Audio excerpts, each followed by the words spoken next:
Everyone to my YouTube channel. So in this video we are going to answer for the questions related to preparatory 3 of 2025-26, and in the previous video we have answered for chemistry part. Now in this video we are going to answer for biology part. So the biology, it consists of totally 27 marks, physics 28, chemistry 25 and biology 27. So first question ಏನಿದೆ biology ಅಂದ್ರೆ, the blood vessel that carry oxygenated blood from the heart. So ಹಾರ್ಟ್ನಿಂದ oxygenated blood ಅನ್ನು carry ಮಾಡೋನು ಯಾರಪ್ಪ ಅಂದರೆ, that is aorta. Aorta will carry the oxygenated blood from left ventricle to all the parts of the our body. ಹಾಗಾದರೆ option C is the right answer for 26th question. ಇನ್ನು 27th ಬರೋಣ. The group of organism that reproduce by fission only is. ಇಲ್ಲಿ ಅವರು fission ಅಂತ ಹೇಳಿದ್ದಾರೆ, ಅವರು binary ಅಥವಾ multiple fission ಅಂತ ಹೇಳಿಲ್ಲ. ಹಾಗಾದರೆ ಫಿಷನ್ ಅಂತ ಬಂದಾಗ ಅದು ಬೈನರಿ ಫಿಷನ್ನು ಆಗ್ಬೋದು, ಮಲ್ಟಿಪಲ್ ಫಿಷನ್ನು ಆಗ್ಬೋದು. ಹಾಗಾದರೆ ಫಿಷನ್ ಅಂತ ತಗೊಂಡಾಗ ನಾವು ಎಕ್ಸಾಂಪಲ್ ಏನು ಕೊಡ್ಬೋದು? ಬೈನರಿ ಅಂತ ಬಂದರೆ ಅಮೀಬಾ, ಲೆಶ್ಮೇನಿಯಾ. ಇನ್ನು ಮಲ್ಟಿಪಲ್ ಅಂತ ಬಂದಾಗ we can give example of that is plasmodium. So ಪ್ಲಾಸ್ಮೋಡಿಯಂನ ಎಕ್ಸಾಂಪಲ್ ಕೊಡ್ಬೋದು. ಸೊ ಇಲ್ಲಿ 27th ಆಪ್ಷನ್ ಡಿ ಕೊಟ್ಟಿದ್ದಾನೆ, plasmodium, amoeba, leishmania. For 27th ಕ್ವಶನ್ನು, so option right option is option D, plasmodium, amoeba and leishmania. ಇನ್ನು 28th ಕ್ವಶನಿಗೆ ಬರೋಣ. Observe the structure given in the following figure. The type of tropic movement that helps the movement of C towards B here is. So ನೋಡಿ ಇಲ್ಲಿ ಕೊಟ್ಟಿದ್ದಾರೆ. So ಇದು ಕೊಟ್ಟಿರೋಂಥದ್ದು ಇದು pollen tube, that is pollen grain. So pollen grain pollen ಟ್ಯೂಬ್ನ ಮೂಲಕ ಓವ್ಯೂಲ್ನ reach ಆಗುತ್ತೆ. ಹಾಗಾದರೆ it is an example for, ಇದನ್ನು ಯಾವುದಕ್ಕೆ ಕೊಟ್ಟಿದ್ದಾನೆ ಅಂದರೆ ಫೋಟೋಟ್ರೋಪಿಸಮ್, ಕೀಮೋಟ್ರೋಪಿಸಮ್, ಜಿಯೋಟ್ರೋಪಿಸಮ್, ಹೈಡ್ರೋಟ್ರೋಪಿಸಮ್ ಅಂತ ಇದೆ. The movement of pollen tube towards ovule is an example for chemotropism. So right ಆಪ್ಷನ್ನು ಆಪ್ಷನ್ ಬಿ, ಕೀಮೋಟ್ರೋಪಿಸಮ್. ಇನ್ನು ನೆಕ್ಸ್ಟು 12th ಮೇನಿಗೆ ಬರೋಣ. 3 1 marks ಕ್ವಶನ್ಸ್ ಇರುತ್ತೆ. ಅದರೊಳಗಡೆ 29th ನೋಡೋದಾದರೆ ವಾಟ್ ಈಸ್ ಎರಿಡಿಟಿ ಅಂತ ಇದೆ. ಸೊ ಎರಿಡಿಟಿ ಅಂದರೆ ಏನು? The process of transfer of characters ಅಥವಾ traits from parents to offspring. ತಂದೆ ತಾಯಿಗಳಲ್ಲಿರುವಂತಹ ಗುಣಗಳು ಮಕ್ಕಳಿಗೆ ಟ್ರಾನ್ಸ್ಫರ್ ಆಗುವ ಪ್ರೋಸೆಸ್ಸನ್ನು ನಾವು ಎರಿಡಿಟಿ ಅಂತ ಕರಿತೀವಿ. ಇದು ಎರಿಡಿಟಿ ಅಂದರೆ ಏನು ಅಂತ. ಇನ್ನು 30th ಕ್ವಶನಿಗೆ ಬಂದರೆ, observe the following figure. Which figure represent low rate of gaseous exchange why ಅಂತ ಕೇಳಿದ್ದಾನೆ. ಇಲ್ಲಿ ನೋಡಿ, ಇಲ್ಲಿ 2 ಫಿಗರ್ನ ಕೊಟ್ಟಿದ್ದಾನೆ. ಒಂದು ಇದೆಯಲ್ಲ, ಇದು ಕ್ಲೋಸ್ಡ್ ಸ್ಟೊಮ್ಯಾಟಾ, ಇದು ಓಪನ್ ಸ್ಟೊಮ್ಯಾಟಾ. ಹಾಗಾದರೆ ಎರಡರಲ್ಲಿ ಎಲ್ಲಿ ಗ್ಯಾಶಿಯಸ್ ರೇಟ್ ಆಫ್ ಎಲ್ಲಿ low rate of gaseous exchange ಇದೆ ಅಂತ ಕೇಳಿದ್ರೆ ನಾವು ಈ ಫಿಗರ್ನ ಹೇಳಬೇಕು. ಯಾಕೆಂದರೆ ಇಲ್ಲಿ ಸ್ಟೊಮ್ಯಾಟಾ ಕ್ಲೋಸ್ ಆಗಿರೋದ್ರಿಂದ ಇಲ್ಲಿ ದಟ್ ಈಸ್ ಫಿಗರ್ ಎ ಅಂತ ತಗೊಂಡಾಗ, in figure A which figure represent low rate of gaseous exchange ಅಂತ ಇದೆ, ಫಿಗರ್ ಎ ಅಂತ ಬರೀಬೇಕು. ಜೊತೆಗೆ ಏನು ಬರೀಬೇಕಪ್ಪ ಅಂದರೆ ವೈ ಅಂತ ಕೇಳಿದ್ದಾರೆ, because the stomata is closed ಅಂತ ಬರೀಬೇಕು. ನೆಕ್ಸ್ಟು ಇನ್ನು 31st ಕ್ವಶನ್ನು ಕೂಡ ಡಯಾಗ್ರಾಮ್ ಬೇಸ್ಡ್ ಕ್ವಶನ್ ಇದೆ.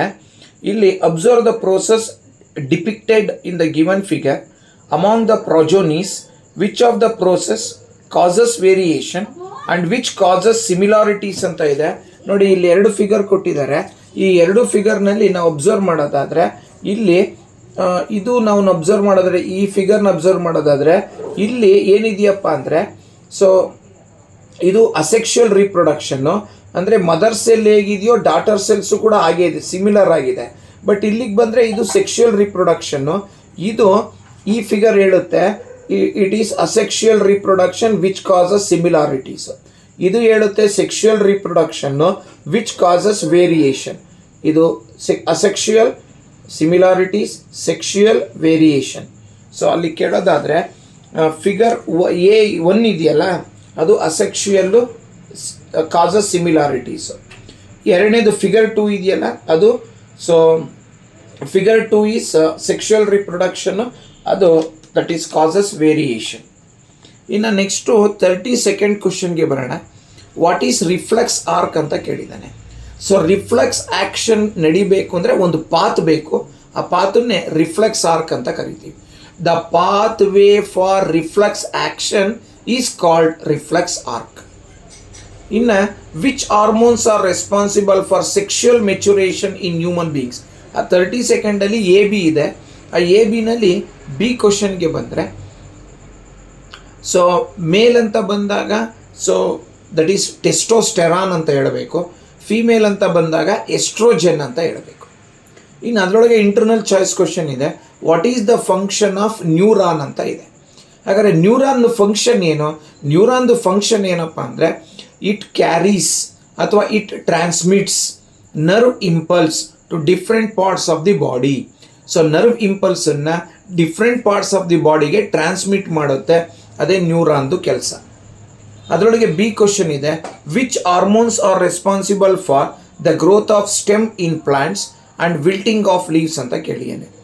ಸ್ಟೆಮ್ ಗ್ರೋತ್ ಆಗಬೇಕು ಅಂದರೆ ಗಿಬರಿಲಿನ್ಸ್, ವಿಲ್ಟಿಂಗ್ ಆಫ್ ಲೀವ್ಸ್ ಆಗಬೇಕು ಅಂದರೆ abscisic acid. So gibberellins, growth of stem, wilting of leaves, abscisic acid. ಇನ್ನು 33ನೇ ಕ್ವಶನ್ನು ನೆಫ್ರಾನ್ ಡಯಾಗ್ರಾಮ್ ಕೇಳಿದ್ದಾರೆ ಫಾರ್ 2 ಮಾರ್ಕ್ಸ್. ಇನ್ನು 34th ಕ್ವಶನ್ ಬರೋಣ. ಇದು 14th ಮೇಯ್ನು, 3 ಕ್ವಶನ್ ಇರುತ್ತೆ. Each question carry 3 marks. ಇದರೊಳಗಡೆ 2 ಕ್ವಶನ್ ಬರುತ್ತೆ, ಇಂಟರ್ನಲ್ ಚಾಯ್ಸ್ ಕ್ವಶನ್ ಇದೆ. Tall pea plant capital T is hybridised with a short pea plant small T. Express the result in the F2 generation with the help of checker board and write the ratio of the types of plants obtained ಅಂತ ಇದೆ. So F2 ಜನರೇಷನಿಗೆ ಬಂದರೆ 3 tall ಪ್ಲಾಂಟ್ಗಳು ಸಿಗ್ತವೆ, 1 dwarf plant short plant ಸಿಗುತ್ತೆ. ಹಾಗಾದರೆ ನಮಗೆ capital T 1 ಸಿಗುತ್ತೆ, capital T small T 2 ಸಿಗುತ್ತೆ, small T 1 ಸಿಗುತ್ತೆ. ಹಾಗಾದರೆ ಫಿನೋಟಿಪಿಕ್ ರೇಷಿಯೋ ಆದರೆ ಫಿನೋಟಿಪಿಕ್ ರೇಷಿಯೋಗೆ ಬಂದರೆ 3 that is 3 plants are tall and 1 plant is dwarf. ಹಾಗಾದರೆ 3:1. ಅದೇ ನಾವು ಜೀನೋಟಿಪಿಕ್ ರೇಷಿಯೋಗೆ ಬಂದರೆ 1 pure tall, capital T 1, capital T small T 2, small T 1, 1:2:1. So that is genotypic ratio. ಇನ್ನು ಅದರೊಳಗಡೆ ಇನ್ನೊಂದು ಕ್ವಶನ್ ಕೇಳಿದ್ದಾನೆ, internal choice. How is the sex of the child is determined human beings explain ಅಂತ ಕೇಳಿದ್ದಾನೆ. So sex of the child ಹೇಗೆ determine ಆಗುತ್ತೆ? ನಮಗೆ ಗೊತ್ತಿದೆ, ಫಾದರ್ನ ಕ್ರೋಮೋಸೋಮು ಒಂದು ಎಕ್ಸು ಇನ್ನೊಂದು ವೈ. ಇನ್ನು ಮದರ್ ಕ್ರೋಮೋಸೋಮಿಗೆ ಬಂದರೆ 2 ಕೂಡ ಎಕ್ಸೇ ಇರುತ್ತೆ. ಸೊ ತಂದೆಯ ಎಕ್ಸು ತಾಯಿಯ ಎಕ್ಸ್ ಜೊತೆಗೆ ಕಂಬೈನ್ ಆದರೆ it will be female child only. ತಂದೆಯ ವೈ ಕ್ರೋಮೋಸೋಮು ತಾಯಿಯ ಎಕ್ಸ್ ಕ್ರೋಮೋಸೋಮ್ ಜೊತೆಗೆ ಕಂಬೈನ್ ಆದರೆ ದ ಚೈಲ್ಡ್ ವಿಲ್ ಬಿ ಬಾಯ್. ಹಾಗಾದರೆ ಇಲ್ಲಿ 2 ಪಾಯಿಂಟ್ ಬರೀಬೇಕು. ನಾವು ಚೆಕ್ಕರ್ ಬೋರ್ಡ್ ಬರೆಯೋದಾದರೆ XX 2 ಬರ್ತದೆ, XY ಅದು ಕೂಡ 2 ಬರ್ತದೆ. ಅಂದರೆ ಅರ್ಥ there is 50-50% chances of getting either a boy baby or a girl baby. 1. The gender of the child depends upon father's chromosome. So ಮಗು ಗಂಡೋ ಹೆಣ್ಣು ಅಂತ ಡಿಪೆಂಡ್ ಆಗೋದು ತಂದೆಯ ಕ್ರೋಮೋಸೋಮಿಂದ ಡಿಪೆಂಡ್ ಆಗುತ್ತೆ. ಇದನ್ನು ಬರೀಬೇಕು. ಇದ್ರ ಜೊತೆಗೆ ಡಾಮಿನೆಂಟ್ ಮತ್ತು ರಿಸಿಸಿವ್ ಟ್ರೇಟ್ಸ್ದು ಡಿಫ್ರೆನ್ಸ್ ಕೇಳಿದ್ದಾರೆ. ಡಿಫ್ರೆನ್ಸ್ ಅಷ್ಟೇ ಕೇಳಿರೋದು. ಹಾಗಾದ್ರೆ ಬರೆಯೋಣ, ಯಾವ ಟ್ರೇಟು ನೆಕ್ಸ್ಟ್ ಜನ್ರೇಷನ್ಗೆ ಎಕ್ಸ್ಪ್ರೆಸ್ ಆಗುತ್ತೋ ಅದು dominant. The traits which get expressed in the next generation dominant. The traits which get suppressed it is called as recessive. So dominant express ಆಗುತ್ತೆ, ರಿಸಿಸಿವು ಸಪ್ರೆಸ್ ಆಗುತ್ತೆ. ಇದು that is 34th internal choice ಕ್ವಶನಲ್ಲಿದೆ. ಇನ್ನು ಇಲ್ಲಿ ನಮಗೊಂದು ecological pyramid ಕೊಟ್ಟಿದ್ದಾನೆ. ಇಲ್ಲಿ T1 ಹಿಡಿದು T5 ತನಕ trophic level. T1 trophic level 1, trophic level 2, trophic level 3, trophic level 4, trophic level 5. 5 trophic ಲೆವೆಲ್ಗಳಿವೆ. ಇಲ್ಲಿ 2 ಕ್ವಶನ್ ಕೇಳಿದ್ದೇನೆ. ಇದು 35th. Organism which trophic level have more concentration of harmful chemical why ಅಂತ ಕೇಳಿದ್ದಾನೆ. ಯಾವ ಟ್ರೋಫಿಕ್ ಲೆವೆಲ್ ಅಂದರೆ ಯಾವುದು ಹೈಯರ್ ಟ್ರೋಫಿಕ್ ಲೆವೆಲಲ್ಲಿ ಇರುತ್ತೋ ಅಲ್ಲಿ ಬಯೋಮ್ಯಾಗ್ನಿಫಿಕೇಶನ್ ಹೆಚ್ಚಾಗಿರುತ್ತೆ. ಯಾಕೆಂದರೆ ಫುಡ್ ಚೈನ್ನ ಮೂಲಕ ಸೊ ಟಾಕ್ಸಿಕ್ ಕೆಮಿಕಲ್ಸು ಒಂದು ಲೆವೆಲ್ನಿಂದ ಇನ್ನೊಂದು ಲೆವೆಲ್ಗೆ ಇನ್ಕ್ರೀಸ್ ಆಗ್ತಾ ಹೋಗುತ್ತೆ. ಇದನ್ನು ಬರೀಬೇಕು. Next, zooplanktons have more energy than large fish. ನೋಡಿ, ಈ ಝೂ ಪ್ಲಾಂಕ್ಟನ್ನ ಟ್ರೋಫಿಕ್ ಲೆವೆಲ್ 2 ಕೊಟ್ಟಿದ್ದಾನೆ, 2ನಲ್ಲಿ ಕೊಟ್ಟಿದ್ದಾನೆ. ಇನ್ನು ನೆಕ್ಸ್ಟ್ ಕೊಟ್ಟಿರೋದು ಲಾರ್ಜ್ ಫಿಶು ಟ್ರೋಫಿಕ್ ಲೆವೆಲ್ 4 ಕೊಟ್ಟಿದ್ದಾನೆ. ಝೂ ಪ್ಲಾಂಕ್ಟನ್ನು 2ನೇ ಟ್ರೋಫಿಕ್ ಲೆವೆಲಲ್ಲಿದೆ. ನೆಕ್ಸ್ಟು ಲಾರ್ಜ್ ಫಿಶು 4ನೇ ಟ್ರೋಫಿಕ್ ಲೆವೆಲಲ್ಲಿದೆ. ಸೊ ಪ್ರತಿ ಟ್ರೋಫಿಕ್ ಲೆವೆಲಲ್ಲೂ ಕೂಡ ಓನ್ಲಿ 10% ಆಫ್ ಎನರ್ಜಿ ಟ್ರಾನ್ಸ್ಫರ್ ಆಗೋದ್ರಿಂದ ನಾವು ಮೇಲೆ ಹೈಯರ್ ಟ್ರೋಫಿಕ್ ಲೆವೆಲ್ಗೆ ಹೋಗ್ತಾ ಸೊ ಎನರ್ಜಿ ಡಿಕ್ರೀಸ್ ಆಗ್ತಾ ಹೋಗುತ್ತೆ. ಯಾವುದು ಫಸ್ಟು ಟ್ರೋಫಿಕ್ ಲೆವೆಲಲ್ಲಿ ಇರುತ್ತೋ ಅಲ್ಲಿ ಎನರ್ಜಿ ತುಂಬ ಜಾಸ್ತಿ ಇರುತ್ತೆ. ಸೆಕೆಂಡ್ ಟ್ರೋಫಿಕ್ ಲೆವೆಲಲ್ಲಿ ಓನ್ಲಿ 10% ಅಷ್ಟೇ ಟ್ರಾನ್ಸ್ಫರ್ ಆಗೋದು. ಇನ್ನು ಥರ್ಡ್ ಟ್ರೋಫಿಕ್ ಲೆವೆಲಲ್ಲೂ 10% ಅಷ್ಟೇ. ಇಲ್ಲಿಂದ ಸೆಕೆಂಡ್ ಟ್ರೋಫಿಕ್ ಲೆವೆಲಿಂದ 10% ಆಫ್ ಎನರ್ಜಿ ಅಷ್ಟೇ ಥರ್ಡ್ ಟ್ರೋಫಿಕ್ ಲೆವೆಲ್ಗೆ. ಇನ್ನು ಫೋರ್ತ್ ಟ್ರೋಫಿಕ್ ಲೆವೆಲ್ಗೆ ಥರ್ಡಲ್ಲಿ ಎಷ್ಟಿರುತ್ತೋ ಅದರೊಳಗೆ 10% ಮಾತ್ರ ಫೋರ್ತಿಗೆ ಬರುತ್ತೆ. ಅಂದರೆ ಅರ್ಥ, through food chain only 10% of energy will get transferred from one trophic level to another trophic level. ಅದನ್ನು ಆನ್ಸರ್ ಮಾಡಬೇಕು. ಇನ್ನು 36ಗೆ ಬಂತು ಅಂದರೆ ಸೊ ಹ್ಯೂಮನ್ ಬ್ರೈನ್ ಡಯಾಗ್ರಾಮ್ ಕೊಟ್ಬಿಟ್ಟು ಅಲ್ಲಿ ಪಾನ್ಸು ಮತ್ತು ಸೆರಿಬ್ರಮ್ ಎರಡನ್ನೂ ಕೂಡ ಮೆನ್ಷನ್ ಮಾಡೋಕ್ಕೆ ಹೇಳಿದ್ದಾರೆ, ಪಾರ್ಟ್ಸನ್ನ ಲೇಬಲ್ ಮಾಡೋಕ್ಕೆ ಹೇಳಿದ್ದಾರೆ. So 36th human brain diagram ಬರೀಬೇಕು. ಇನ್ನು 37th ಅಂದರೆ 15th ಮೇನಿಗೆ ಬರೋಣ. 4 ಮಾರ್ಕ್ಸ್ದು ಒಂದು ಕ್ವಶನ್ ಇರುತ್ತೆ. ಹಾಗಾದ್ರೆ ಇಲ್ಲಿ ಇಂಟರ್ನಲ್ ಚಾಯ್ಸ್ ಕೊಟ್ಟಿದ್ದಾನೆ. ಏನಪ್ಪ ಅದು ಅಂದರೆ, name the transporting tissue in plants, write their function ಅಂತ ಕೇಳಿಯಾನೆ. ಈ ಟ್ರಾನ್ಸ್ಪೋರ್ಟಿಂಗ್ ಟಿಶ್ಯೂ ಅಂತ ಬಂದರೆ 2 ಟಿಶ್ಯೂಸ್ ತೊಗೋಬೇಕು. ಒಂದು ಝೈಲಮ್ಮು, ಇನ್ನೊಂದು phloem. Xylem water conducting tissue. It transports water from roots to all the parts of the plant body. ಇನ್ನು ಫ್ಲೋಯಮಿಗೆ ಬಂದರೆ it is a food conducting tissue. It transports food from leaves to all the parts of the plant body. ಇನ್ನು ಅದರೊಳಗಡೆ B question ಇದೆ, write any 4 methods used by plants to eliminate waste materials ಅಂತ ಕೇಳಿದ್ದಾನೆ. ಹಾಗಾದರೆ waste material eliminate ಆಗಬೇಕು ಅಂದರೆ so ನಾವೇನೇನು ಯಾವ್ಯಾವ method ಮೂಲಕ ಪ್ಲಾಂಟು ತನ್ನಲ್ಲಿರೋ ವೇಸ್ಟನ್ನ ಎಲಿಮಿನೇಟ್ ಮಾಡುತ್ತೆ? ಥ್ರೂ ಫೋಟೋಸಿಂಥಸಿಸ್ ಆಕ್ಸಿಜನ್ ರಿಮೂವ್ ಮಾಡುತ್ತೆ. ಆ ಫೋಟೋಸಿಂಥಸಿಸ್ನಲ್ಲಿ ಆಕ್ಸಿಜನ್ ವೇಸ್ಟು, ಆಕ್ಸಿಜನ್ನ ಫೋಟೋಸಿಂಥಸಿಸ್ ನಡೆದಾಗ ರಿಮೂವ್ ಮಾಡುತ್ತೆ. ರೆಸ್ಪಿರೇಷನ್ ಆಗಬೇಕಾದ್ರೆ ಕಾರ್ಬನ್ ಡೈಆಕ್ಸೈಡ್ನ ರಿಮೂವ್ ಮಾಡುತ್ತೆ. Through photosynthesis oxygen is removed. Through respiration carbon dioxide is removed.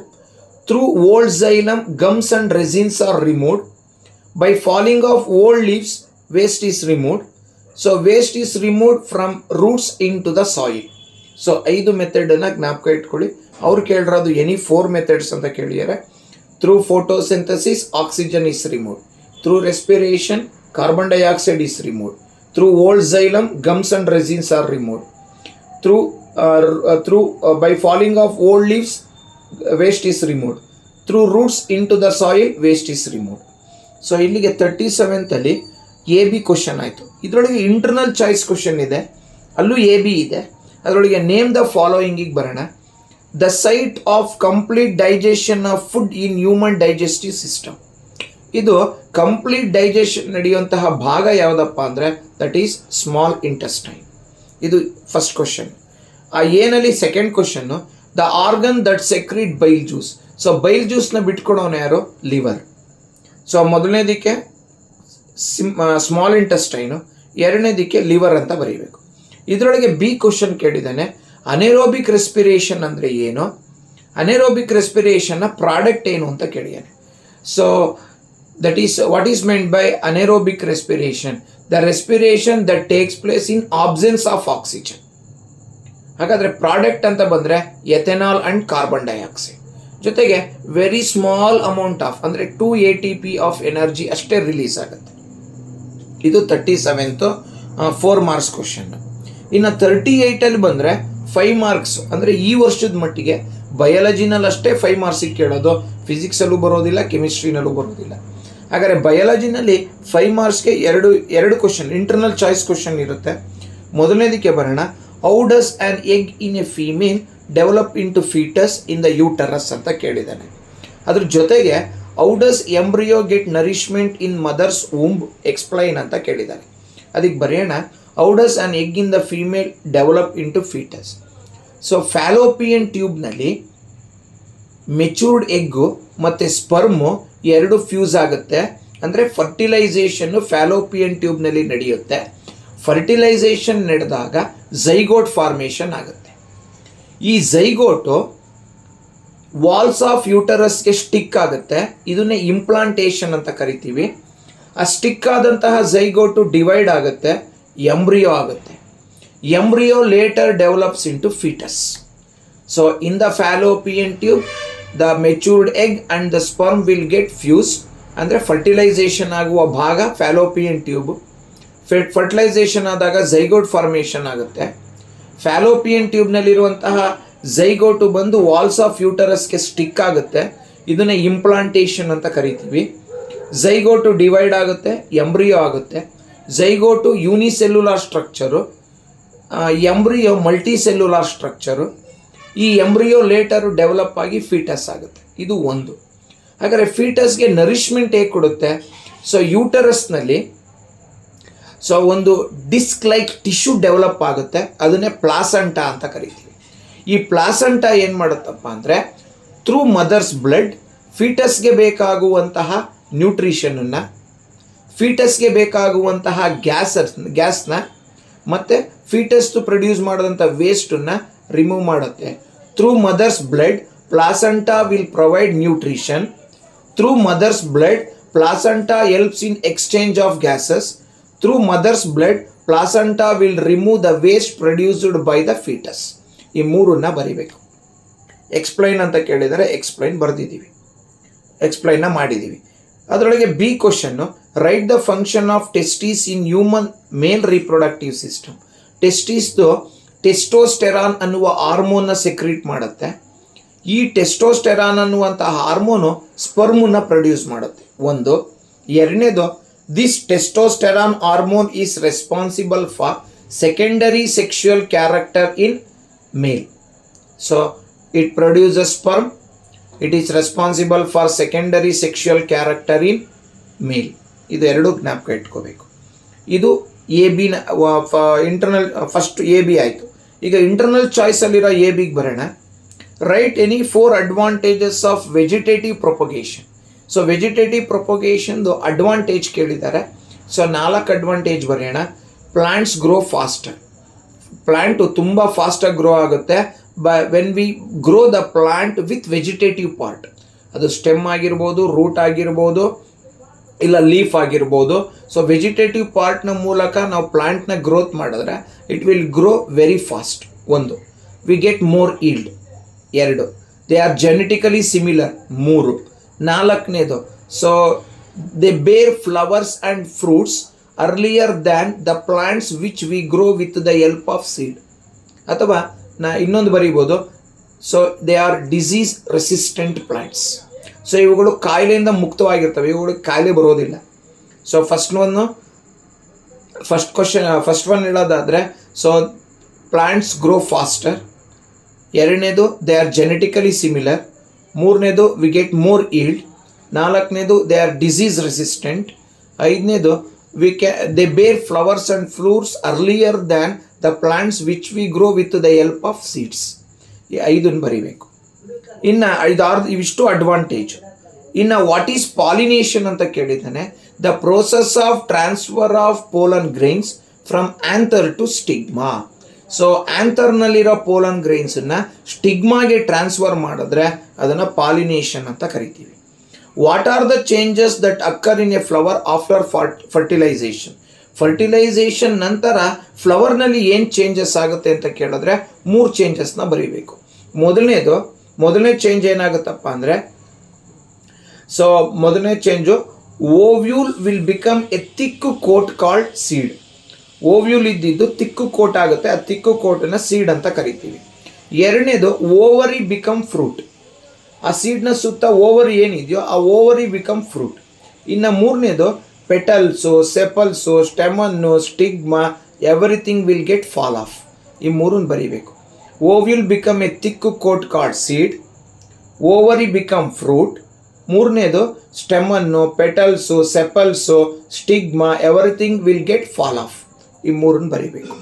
So ಇಷ್ಟನ್ನು ನಾವು ಈ ಬಯಾಲಜಿ ಪಾರ್ಟ್ನಲ್ಲಿ ನೋಡಬೇಕು. ಸೊ ಇಲ್ಲಿಗೆ preparatory 3 we have covered all the 3 part, A B physics part A, chemistry part B and biology part C. So ಎಲ್ಲದನ್ನು ಕಂಪ್ಲೀಟಾಗಿ cover ಮಾಡ್ಕೊಂಡಿದ್ದೀವಿ. So ಇನ್ನು next ವಿಡಿಯೋದಲ್ಲಿ we are going to answer for preparatory 2 part A physics. So till then watch my YouTube channel. So those who have not subscribed my channel, please subscribe it, and those who already subscribed, please watch my videos, share my videos, and please encourage my videos. And thanks for everyone who is watching my YouTube channel. So ನಿಮ್ಮ support ಹೀಗೆ ಇರಲಿ. So thanks for everyone. So ಏನಾದರೂ doubt ಇತ್ತು ಅಂದರೆ so comment ಸೆಕ್ಷನಲ್ಲಿ ಹಾಕ್ಬೋದು, ಖಂಡಿತ ನಾನು ಅದಕ್ಕೆ ರಿಪ್ಲೈ ಮಾಡ್ತೀನಿ. So thanks for everyone once again for watching my YouTube channel. Thank you very much.